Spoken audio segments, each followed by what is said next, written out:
Hello viewers, I doctor SVK Lal welcome you all in my YouTube channel. मेरे YouTube channel में आपका बहुत बहुत स्वागत है। अगर आप इस चैनल पर नए हैं तो चैनल को सब्सक्राइब कर लें। आज का वीडियो GDP और समावेशी विकास पर है। साथ ही हम इसमें चर्चा करेंगे अनएम्प्लॉयमेंट का। तो इस वीडियो के माध्यम से, इस चैनल के माध्यम से हम आप तक बहुत सारे विषयों से संबंधित जानकारी आप तक पहुंचाते हैं। अगर आप कंपटीशन सबका तैयारी कर रहे हैं तो विविध विषयों पर वीडियो आप इस पर देख सकते हैं, जिससे आपका ज्ञानवर्धन भी होगा और तैयारी भी हो जाएगी। आज का वीडियो है GDP और समावेशी विकास पर। साथ ही हम देख सकते हैं भारत में बेरोजगारी के आंकड़े को। और अगर GDP की बात करें तो GDP के मामले में भारत का स्थान दुनिया में 5वां है, लेकिन भारत की स्थिति प्रति व्यक्ति GDP के मामले में पीछे है।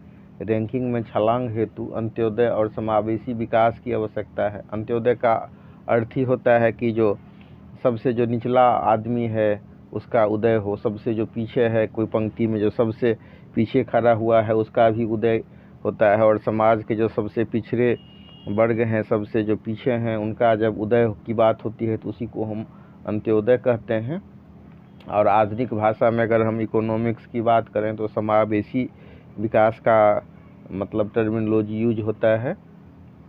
और बहुत कुछ हुआ भी है। आज आप देख सकते हैं सब्जी वाला, फुटपाथ विक्रेता, खमोचा वाला, ज़मीन वाला, कपड़ा वाला, मीट वाला, प्राइवेट स्कूल और कोचिंग वाला, सजावट वाला, टेंट वाला, साइबर कैफ़े चलाने वाला या मिस्त्री ही क्यों न हो, सबके पास पैसा है। अब इसमें दिक्कत कहाँ हो जाती है? तो दिक्कत होती है कि जो कुछ क्षेत्र में लोग बहुत मेहनत से पैसा कमा रहे होते हैं, वहीं कुछ पर क्षेत्र में लूट मचा हुआ है। एक बार मैं एक रिक्शा वाला से मिला, उसकी वाइफ मिड डे मील बनाती थी वो स्कूल में, तो उसमें उसको 1500 रुपया मिलता था और अपने वो रिक्शा चलाता था।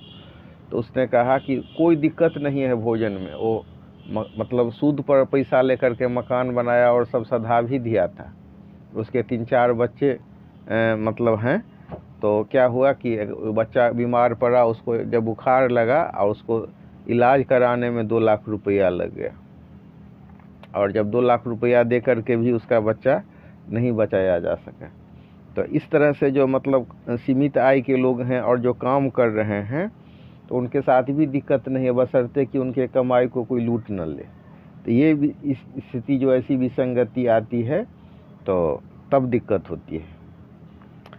कई बार अखबार में, चैनल के माध्यम से, मीडिया के माध्यम से देखेंगे कि क्लर्क, चपरासी या सफाई कर्मी के लिए MA PhD वाले कतार में खड़े नज़र आते हैं। और सरकारी पैमाना ऐसा है जो 100 में मात्र 3 लोगों को बेरोजगार दिखा रहा है। तो हम आपको इस वीडियो के माध्यम से कहना चाह रहे हैं कि अगर मतलब टीचिंग जॉब में सरकार 5,000 से लेकर मतलब 50,000 या कोई जॉब में 5,000 रुपया दे रही है, और अपना जो बिजनेस आप खोल लीजिए तो उसमें लोग 50,000 लाख रुपया कमा रहे हैं। जैसे हम टीचर ही की बात कर रहे हैं, टीचर में आज अभी BPSC से 45,000 पर नियुक्ति हुई है। लेकिन इसमें कुछ टीचर ऐसे भी मिल जाएंगे जिनका जो कोचिंग वगैरह सबका प्रैक्टिस चल रहा है, तो उसमें लाखों लाख रुपया वो कमा रहे हैं। 2 लाख रुपया महीना कमा रहे हैं, 4 लाख रुपया महीना कमा रहे हैं। लेकिन तकनीकी तौर पर जब तक उनको सरकारी नौकरी नहीं थी तो उनको बेरोजगार माना जा रहा था। वहीं कुछ ऐसे भी MA PhD हैं जो डिग्री खरीद लिए हैं, उनका डिग्री पूरा खरीद हुआ है। हम करते हैं कि वो मतलब MA PhD की उनकी डिग्री है, और कई बार मीडिया भी इसको हाईलाइट करता है। तो ज़रूरत है कि वस्तु स्थिति को समझने की। मैं कई आदमी से मिला हूँ। एक फुटपाथ विक्रेता से मैं मिला जो चाउमीन, बर्गर, चाप, लिट्टी, समोसा सब बेचता था, और वो बेच करके 2 मंजिला इमारत खड़ा किया है। तो हम देख सकते हैं कि मतलब अब जैसे बहाली हुई बिहार में, और आनन फानन में इतना बहाली कर दी गई BPSC के नाम पर, तो BPSC वाला ठप्पा लग गया। लेकिन उसमें से बहुत आदमी ऐसे भी हैं जो 38-40 नंबर पर सेलेक्ट हुए हैं। इसी हिसाब से आप देख सकते हैं बिहार में पुल धंसने की घटना हो, या हर घर नल जल योजना में लूट हो, या इसी हिसाब से भूमिगत जल की बर्बादी और क्षरण की बात हो, तो ये सब जो प्रॉब्लम है, ये सब क्रिएटेड प्रॉब्लम है।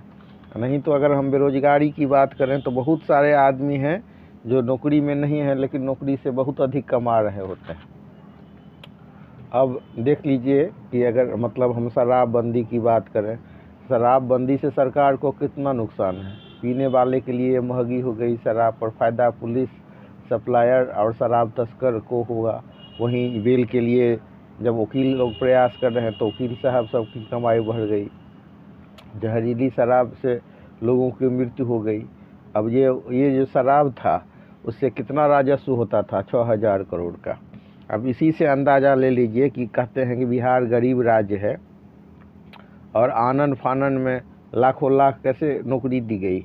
लेकिन ये भी बहुत प्रासंगिक है कि क्या नौकरी की उतनी आवश्यकता है, या फिर मतलब जो प्राइवेट सेक्टर में प्राइवेट जो कोचिंग के माध्यम से, या अगर मतलब सरकार ही इतना नौकरी देना शुरू कर दे तो ये सब जो क्षेत्र सब में जो चल रहा है वो सब का क्या होगा। तो अगर हम आंकड़ा की बात करते हैं तो आंकड़ा के हिसाब से 100 में से सिर्फ 3 लोग बेरोजगार हैं, क्योंकि हफ्ते में अगर 1 घंटे भी काम कर लिया जाए तो सरकार के नज़र में आप बेरोजगार के लिस्ट से बाहर हैं। लेकिन हम अगर ग्राउंड लेवल में जाएं, गांव में जाएं, तो बहुत सारे क्षेत्र में, कृषि में और दुकान में भी आपको काम करने के लिए आदमी नहीं मिलेगा।